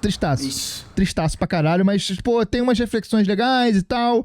Achei legalzinho. Se não estiver fazendo nada, quiser dar uma contemplada numas imagens bonitas, vale a pena. Tá na Netflix. Show. Tem mais algum do Oscar aí? Sonhos de Trem. Não. Cara, eu vi um filme que eu conheço esse filme há muito tempo, mas nunca tinha assistido. E talvez ele seja um clássico moderno das comédias românticas. Moderno também já tem... Caraca, o tempo é uma merda, né? Eu ia falar moderno, mas já tem 16 anos, também é foda. Que é o Comer, Rezar, Amar. Que é a Julia Roberts, Viola Davis. Caraca. Exato. É de 2010. Tem a Julia Roberts, a Viola Davis. O James Franco faz o Joey Tribbiani, no sentido que ele faz um ator de Nova York que é uma merda. Ele é horrível, incrível. Tem o Javier Bardem fazendo o brasileiro Felipe, que não soa como brasileiro, mas tudo bem. E a sinopse, basicamente, é a Julia Roberts... eu vou fazer uma referência aqui, mas ninguém vai pegar. A Julia Roberts, ela é uma autora, né, uma escritora que mora em Nova York, tem a vida tranquila com o marido dela. Mas um dia ela acorda e... a minha vida tá muito chata, não sei se é isso que eu quero. Acabou meu casamento. O que eu vou fazer? Vou viajar o mundo. E aí ela viaja o mundo para comer, rezar e amar em diferentes lugares. Ela vai pra Itália primeiro pra comer, e aí ir pra ser assediado, vou falar mais sobre isso. Ela vai... Eu tô rindo porque é muito bizarro. Ela vai pra Índia pra rezar, e ela vai pra Bali para amar. E, cara, é muito engraçado porque, assim... Com todo respeito, é um dos filmes mais white people problems que eu já vi, assim, na minha vida, cara. Porque, beleza, óbvio, pessoas ricas e com uma vida de boa podem ter problemas, podem ter depressão e tal. Mas é muito doido que eu fico assim, Julia Roberts, eu troco com você. Tudo bem, eu troco a minha vida contigo, não tem problema. Uhum. E ele tem momentos bonitinhos, mas assim, eu acho que no fim, ele é muito superficial, porque a mensagem dele é que dinheiro... traz sim felicidade, porque ela só se encontra no filme porque ela pode ficar literalmente 1 ano sem trabalhar e 1 ano viajando o mundo. Então, assim, ela vai pra Itália, aí faz, sabe, vai nos restaurantes bonitos e fodões, vai pro interior, aí depois vai pra Índia. E, cara, quando ela vai pra Índia, é muito engraçado, porque, assim, na Itália é tudo filmado assim, nossa, a Itália, uau, que cultura, que comida, que gastronomia. Mano, corta pra ela na Índia, chegando de carro, assim, no lugar onde ela tem que chegar na Índia, tudo fudido, a música alta, e as pessoas batendo no carro dela, e ela com cara de assustada, assim, e aí a trilha sonora parece que a trilha sonora é assim, pobre, pobreza, fudido. Cara, é bizarro, é muito de mau tom, assim, é muito de mau gosto. E aí, então assim, tem situações bonitinhas e tal, mas é meio complicado isso. Na Itália, como eu falei, é muito esquisito, porque o assédio eu sei que o filme é de 2010, mas até pra esse nível eu achei muito doido, porque tem uns assédios muito descarados, assim, né, quando ela tá na Itália, e meio que o filme dá de ombros, assim, os italianos, né? E é tipo, acho que não. Tem um momento, por exemplo, que tá ela e uma amiga andando nas ruas ali de Roma, né, e tal. Um cara passa pela amiga, dá um tapa na bunda da amiga e, tipo, fica por isso mesmo. Tipo, ela na hora a amiga fica, tipo, ei! E aí as duas se olham, tipo, Itália. Tipo, não, gente. Caraca. Cara, muito doido, muito doido. E aí no final, assim, levíssimo spoiler, tá no pôster, tá literalmente no pôster, né? Ela fica com o Javier Bardem, que faz o brasileiro Felipe, que, né, não fala português e tal. E é muito engraçado porque o Felipe, ele tem o hábito de beijar o filho na boca. E aí eles falam, tipo, no Brasil é assim, tipo, não é não. Não pare com essa porra, não empurre isso pra cima de nós. Tem pessoas esquisitas que fazem isso. Você é uma pessoa que faz isso, desculpa. Eu acho você esquisito. É só uma opinião, não tem problema. Mas eu acho muito esquisito você beijar o filho na boca. E o filho dele é adulto. É mais esquisito ainda. Não, adulto não dá. É pior ainda. Adulto é pior ainda, mas enfim. Criança dá, mas adulto não. Eu já... Enfim. Cara, eu dou um generoso 3 de 5. Achei que ia ser melhor, assim. Até porque, na minha cabeça, esse filme tinha uma reputação maior, assim, tal. Mas 3 de 5... Comer, Rezar e Amar tá na HBO Max. Então quem quiser assistir, tá lá. Então não acabou o programa. Lembra de classificar o aplicativo. Não. Lembra de classificar o podcast. Quê? Você ia falar aplicativo. Tá. Então lembra de classificar o aplicativo no podcast que você tá ouvindo. Ajuda a gente a namorar com essa avaliação. Segue no Spotify. Muito importante. E lembra da vizinhança do Esperon. catarse.me/Esperon. Tem link na descrição. Tamo te esperando lá no grupo do WhatsApp. Gustavo, eu vi um filme que eu estava curioso pra ver. Saiu esse ano. Que é o Pânico 7. Que é o 7º filme da franquia, que até então não tinha filme ruim, mas isso mudou. Porque, cara, o Pânico é muito engraçado, né? Uma franquia que, assim, ela é muito interessante. Eu só fui ver há uns 2 anos só, eu maratonei todos os filmes pra ver o 6, que ia sair na época. Muito legal, assim, quem nunca viu, eu recomendo muito. Não é muito assustador, pelo contrário, tem alguns sustinhos e tal, mas, assim, é muito de boa. Minha esposa é toda cagona que ela viu comigo todos os filmes, muito suave. Inclusive, a gente ia até ver o 7 no cinema, mas optamos por não ver por algo que eu vou explicar daqui a pouco. E é interessante porque os filmes do Pânico, antes de eu assistir o primeiro Pânico especialmente, eu já tinha ouvido muito um papo de que, todo mundo em Pânico não faz sentido existir pra zoar o Pânico, porque o próprio Pânico já é meio zoado, ele já zoa o gênero de terror, especialmente o gênero de slasher, né, que é o gênero do assassino, né, que vai trazer as pessoas pra esfaquear e tal, não sei o quê. E eu nunca, como eu não vi o filme, eu nunca tinha entendido. Depois que eu vi o primeiro filme, eu entendi o que a galera argumenta, porque o Pânico, todos os filmes até na real, eles são meio terror com comédia já, e principalmente eles já fazem uma sátira ao gênero, né? O primeiro Pânico, principalmente, ele foi super disruptivo na época e tal. Não vou dar spoiler porque eu tô recomendando aqui, mas é filme antigo, mas assim, tem coisas que acontecem que é muito inesperado, e ele faz muitos comentários de metalinguagem sobre, inicialmente, né, quando tinham poucos filmes, o gênero de terror, mas ao longo da caminhada da saga, eles começam a fazer comentários sobre a própria franquia, o lance de... Porque eles tiveram uma ideia muito interessante a partir do segundo, se eu não estou enganado, de que os eventos do primeiro Pânico inspiraram uma franquia dentro do universo, como se fosse o Pânico deles. Então, tem o nosso Pânico aqui fora, e dentro dos filmes tem o Stab, né, que é o Facada, que é os filmes adaptando os acontecimentos. Então, às vezes quando eles vão falar sobre o Facada, né? O Facada já tá no 4º filme, não sei o quê, e o 4º filme normalmente é depois que fecha uma trilogia, e ele tenta se vender em cima de nostalgia e tal. Ele tá falando do próprio Pânico também, então é muito legal. E aí, é uma franquia muito querida pelos fãs. Teve o 5º filme, que apresentou novas personagens, que foi a Melissa Barreira e a Jenna Ortega, né? Vidas pela Melissa Barreira e Jenna Ortega. Jenna Ortega, pra quem não lembra, né? É a nossa Wandinha. Elas fizeram o 5º e o 6º filme. No 6º filme, a Neve Campbell, que estava em todos até então, né, os 5 anteriores, que ela faz a protagonista, Sydney, ela não voltou pro 6º, porque a galera não quis pagar o cachê dela, ligaram foda-se, não pagaram, e aí, a princípio, a franquia agora ia ser levada pela Melissa Barreira e Jenna Ortega, que foram muito bem recebidas pelo público, os personagens foram muito legais e tal, então tinha tudo pra continuar com elas numa boa, e ia ser bom até pra renovar mesmo a franquia, já tava no 6º filme, então seria legal ter novas protagonistas e tal. Só que aconteceu, que a gente vai até comentar aqui no podcast, a Melissa Barreira, logo no começo do novo genocídio palestino, né, porque já tiveram vários, mas esse último que ainda tá acontecendo, ela criticou o genocídio na época em que a opinião pública ainda não achava de boa, não tinha só permitido que as críticas fossem feitas, então ela criticou muito no começo, porque ela é uma pessoa foda e íntegra e bacana pra caramba. Abraço pra ela que tá ouvindo o podcast. Corajosa pra caralho. Corajosa pra caralho, ainda mais porque ela não tem uma carreira consolidada, não era nem como se a Jenna Ortega comentasse, ou então, sei lá, exemplo aleatório, a Meryl Streep comentar, a pessoa que já tem uma carreira definida e tal. Ela tava começando também, mas ela não deixou de se posicionar, ela comentou e tal.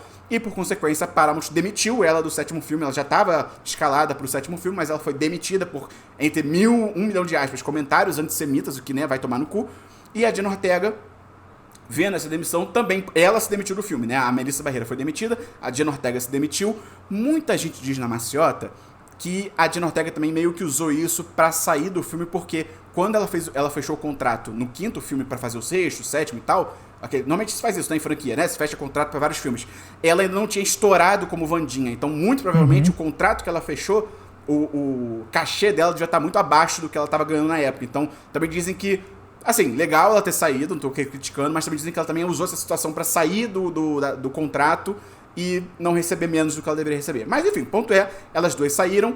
E aí a Paramount ficou desesperada pra fazer o 7º filme, também trocou o diretor, também porque ele ficou junto da Melissa Barreira, trouxe um cara aleatório pra dirigir o 7, e abriu o bolso pra trazer a Neve Campbell, que inclusive ganhou $7 milhões pra participar do 7º filme, que conta a história dela vivendo numa cidadezinha pequena, meio que nem tão escondida na real, tentando ver a vida normal, meio que indo até contra o que a própria franquia já tinha colocado, dela viver mais escondida, mais paranoica e tal. E aí, surpresa, surge de novo o assassino lá do Pânico, né, o Ghostface, e assim, realmente ele é bem ruinzinho, assim, como eu falei, os 6 filmes anteriores, todos eram no mínimo 3 de 5, todos anteriormente, acho que o 6 pra mim era o mais fraquinho, mas todos eram maneiríssimos, os 3 primeiros são do caralho, o 4 ainda é muito maneiro e tal, então assim, esse 7º filme, ele até tenta fazer o comentário de metalinguagem que a franquia normalmente faz, mas é muito fraco. A ideia é até boa, mas ela é muito mal aproveitada. Então eu vou entrar em spoilers aqui pra falar, até porque, gente, foda-se esse filme, foda-se tudo que ele representa. Inclusive eu deixei de ver no cinema por causa disso, não quis financiar esse filme, não quis nem dar palco pra ele e tal. Então, quem não quiser spoiler, vai na timecode, pula aí pra próxima sessão. Mas assim, você não vai perder nada, gente, ouvindo spoiler aqui. Qual a ideia? Tem o assassino no primeiro filme, aí spoiler do primeiro filme também, galera. No primeiro filme, a grande inovação é que são 2 assassinos. Você acha que o tempo todo é um cara, mas são 2 ao mesmo tempo. Um deles é o Stu, que é vindo pelo Matthew Lillard, que faz o Salsicha, do Scooby-Doo, inclusive. E aí, ele volta nesse filme, mas como um deepfake, o que é uma ideia até interessante, tipo assim, porque ele morre no primeiro filme, não aparece assim, ele sendo decapitado, mas dá a entender que ele morreu no primeiro filme, ele realmente não aparece em mais nenhum filme, e aí ele meio que aparece mais velho, em mensagens de vídeo ligando pra Sidney e tal, eu voltei, vou te fuder toda, não sei o quê, e aí o lance é que é um deepfake. Isso é uma ideia interessante, só que é muito forçado, é muito aleatório, porque ela sabe que o Stu morreu. Ele morreu, vamos ver os documentos do legista. Oh, meu Deus, os documentos do legista sumiram. Tá bom, fica por isso mesmo. Tipo assim, caralho, como é que você não vai na polícia? Tipo, já morreram pessoas já. Como é que você não vai na polícia e pede pra exumar o cadáver, pra ver o que aconteceu, pra realmente confirmar e tal? E aí, é muito doido, porque quem tá fazendo deepfake é como se fosse um enfermeiro de hospital psiquiátrico que conhece um dos assassinos, são 3 assassinos dessa vez, que conhece um dos assassinos, e aí, tipo assim, com todo respeito aos enfermeiros de hospital psiquiátrico que estão ouvindo o programa, tá? O enfermeiro do hospital psiquiátrico fudido diz que ele tem formação em inteligência artificial pra fazer um deepfake. Tipo assim, ele fala isso, ele fala, eu tenho formação em IA, é um cara mais velho já. Eu fico assim, caralho, incrível, bacana pra você. E assim, dessa vez, os assassinos, eles sempre têm uma coisa a ver com a protagonista, com a Sidney, né? É alguém do passado, eles inventam um irmão, sei lá, uma madrasta, a mãe de um dos assassinos, só sempre tem uma coisa a ver. Esse é muito forçado, é um combo de cara totalmente aleatório, enfermeiro do hospital psiquiátrico e a nova vizinha dela, que conhece ela, sei lá, 5 anos, sabe? É uma coisa muito boba. Inclusive, tem uma situação ali que, enquanto você não sabe ainda quem são os assassinos, e você sabe que tem esse lance de deepfake, de IA e tal, o namorado a protagonista, a filha da Sidney, que é uma das protagonistas, acha o namorado com o laptop aberto, com um deepfake do Stu, que ele gravou pra fazer. E é assim, o filme passa por isso muito rápido pra você achar que é ele, só que ele morre imediatamente. Dá a entender que ele tava só testando. Só que no vídeo que ele gravou, ele tá falando: ei, Sidney, eu vou te esfaquear toda, sua filha da puta. Tipo assim, cara, por que você tá testando desse jeito, sabe? Beleza, você é um idiota, tudo bem, mas você quer testar o deepfake. Tipo assim, será que eu conseguiria fazer um deepfake do assassino? Deixa eu tentar. Por que você vai reproduzir a mesma fala do cara? Por que você não fala, oi pessoal, aqui é o Mengão, vai Flamengo, sabe? Vai gerar provas contra si mesmo, né? Que coisa é só pra ter esse momento de você achar que é o cara, sabe? Então assim, esse é um nível de forçação de barra. As mortes são até as mais violentas da franquia, mas tem o marido da mulher, toma 10 facadas, ele fica o dia todo esquecido na garagem deles e no final ele tá vivo, ele tava sangrando de 10 facadas e ele tá vivo. Cara, eu dou um generoso 2 de 5 e olhe lá. Só que, infelizmente, esse filme fez dinheiro pra caralho, porque infelizmente as pessoas não estão nem aí. Galera, foda-se a Palestina, foda-se a Melissa Barreira. Então esse filme fez dinheiro pra cacete, fez mais dinheiro do que o anterior, inclusive. Então é aval pra eles continuarem nesse caminho, é aval pra ter um Pânico 8 desse jeito. Infelizmente é isso aí. Pânico 7, pra quem quiser assistir, tava nos cinemas até há pouco tempo, já saiu de cartaz, está por aí. Veja se você quiser, faça o que você quiser com essa informação. E aí, pra gente fechar aqui o podcast com energia lá em cima, vamos falar de coisa boa. Eu vi um filme ontem chamado Oi Sumido, um péssimo título brasileiro, porque em inglês... eu vi o trailer, eu vi o cartaz e eu falei, pô, é interessante. É interessante, Gustavo, é interessante. Como é que é em inglês o nome? Ou Hi, ou tipo OH, Hi, como se fosse tá. Oi. É porque é uma piadinha muito rápida no começo do filme, quando eles estão chegando na cidade pra onde eles vão, fica ali, é uma piada de, enfim... não faz sentido você traduzir como Oi Sumido. Ninguém tá sumido, tá ligado? Todo mundo se conhece, tá todo mundo junto, não tem lógica nenhuma. Mas tudo bem, às vezes a gente erra também. Ele é estrelado pela Molly Gordon, que é a namoradinha do Cammy no Urso, naquela série Urso. E tem o Logan Lerman, que é o ator Percy Jackson, que eu sempre confundo com o ator Maze Runner. Pra mim eles são a mesma pessoa, mas são diferentes. Aí a sinopse, cara, sensacional. A Molly, ela faz uma menina, vou chamar pelos nomes dos atores, tá? A Molly Gordon, ela tá namorando o Logan Lerman há tipo... Putz, cara, eu acho que é 4 meses, uma coisa, tá no início de namoro, é no início de namoro e tal. E aí, no começo do filme, eles estão indo pra uma casa isolada, não é terror, eles estão indo pra uma casa isolada, tipo de campo, né, tipo um Airbnb e tal, que eles alugaram pra ter um final de semana romântico, juntos e tal. E, pô, ele é super legal com ela, ele faz sexo oral nela durante o dia, que eles estabelecem que é algo que só namorados fazem. Eu fiquei assim, acho que faz sentido. E aí, assim, sabe, ele dá todos os sinais que ele tá gostando dela, e, pô, eles ficam todos bonitinhos, eles ficam super bonitinhos juntos, e românticozinhos e tal, muito legal. E aí, isso tudo que eu tô falando tá no trailer, tá, galera? Calma. E aí, tem um momento que eles vão fazer um vucu-vucu, né? Um sexo. E aí, eles descobrem que no Airbnb... Um rally rola. Eles descobrem que no Airbnb que eles estão tem umas algemas, uma coisa assim e tal. E aí, ela algema o Logan na cama, os 2 braços, as 2 pernas. Eles fazem ali o seu vucu-vucu. E aí, quando termina, eles meio que começam a conversar rapidamente ali sobre a relação e tal. E o Logan fala assim... ela fala alguma coisa tipo de compromisso, meio que sem querer, assim, meio soltando, e ele fica assim, não, mas eu não quero um relacionamento agora. E ela, cara, você fez sexo oral em mim durante o dia, você sai comigo, você veio pra essa viagem, que isso? Como assim? Ele, não, eu nunca falei, ele é babaca, ele fala assim, não, eu nunca falei que eu queria algo sério, você que tá achando, não sei o quê, e eu inclusive tô saindo com outras pessoas, você não tá? Eu tô, que isso? E aí, você fica assim, pô, que cara babaca, realmente, que escroto e tal.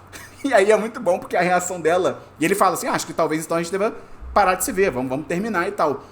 E aí, a reação dela é simplesmente deixar ele algemado e ir embora.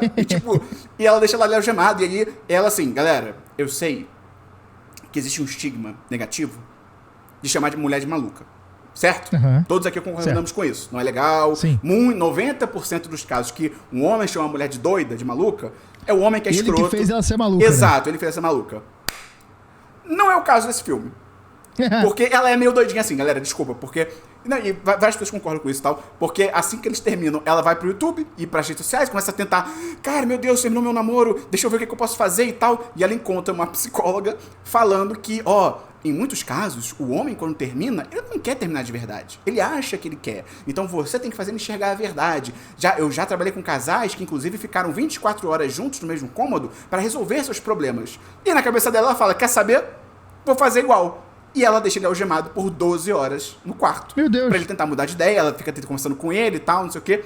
E, cara, é muito engraçado porque, aparentemente, pros americanos, não existe o termo cárcere privado. Então, ela não acha que ela tá fazendo nada de errado. Ela tá, não, a gente tá aqui batendo um papo, a gente tá conversando. E ele vira e fala assim, não, cara, você me sequestrou, você vai ser presa. E ela assim, não, a gente tá só conversando. Ele, não, você vai ser presa. E ela assim, tá, o que é que eu faço agora? Porque se eu soltar o cara, ele vai pra polícia... Eu não acho que eu não vou matar ele, mas, meu Deus, aí ela liga pros amigos dela, está no trailer, tá? E os amigos dela vão lá pra ajudar ela. Cara, é muito maneirinho o filme. Eu acho que assim, se você vai gostar, você lírico, vai depender do quanto você consegue relevar a burrice dos personagens. A burrice dela, de não entender que sim, é um cárcere privado que você tá fazendo, e a burrice do cara de também assim... falar pra ela isso, em vez de ele ficar assim, não, vamos ficar juntos sim, me solta aqui da algema, eu ainda te amo e tal, e aí depois meteu o pé, ele fala antes, né, então, todo mundo, os amigos são burros pra caralho, eles se tornam cúmplices também, eles são muito burros e tal, inclusive, ela chama uma amiga, e a amiga vai com o namorado, o cara, o personagem do namorado, é muito bom, é muito nosso tipo de humor, assim, ele é todo, enfim, galera, recomendo, mas assim, os personagens são muito burros, vai com isso na cabeça. Tá. Ele é um filme que ele se sustenta muito de você querer saber como é que vai terminar, o que eles vão fazer e tal. Ele poderia ter ido por caminhos mais maluquinhos. Acho que se fosse Gustavo e eu dirigindo, a gente ia ter perdido muito mais a linha do que eles perdem. Mas ainda é legal, é interessante. Tem 1h30 só, é muito rapidinho. Recomendo. 4 de 5, Oi Sumido, tá na HBO Max. Acabou de entrar, fica a recomendação. Assista, Gustavo, você vai gostar também. E é isso, galera. Acabou o programa. Segue a gente nas redes sociais. O Gustavo é @Gangeleia, Gangeleia, tem link na descrição também. Me segue por aí também, espero que goste. Me segue lá no canal do YouTube também, que está começando agora assim com tudo. Nos vídeos longos do YouTube. E é isso. Semana que vem estaremos de volta no Esperon que Ouça número 50, um programa histórico, vamos 50. Sim. Vai ser um programa especial com muitos convidados, muitas dinâmicas, muitas gincanas, vamos bater pênalti na Kings League, vai ser totalmente muito legal. Diferente. Galera, com certeza, vá ouvir o próximo episódio com essa expectativa de que vamos fazer coisas especiais. Você não vai se decepcionar. É isso, então... Não vai de forma alguma. Semana que vem estaremos juntos. Valeu, beijo, um queijo no seu coração.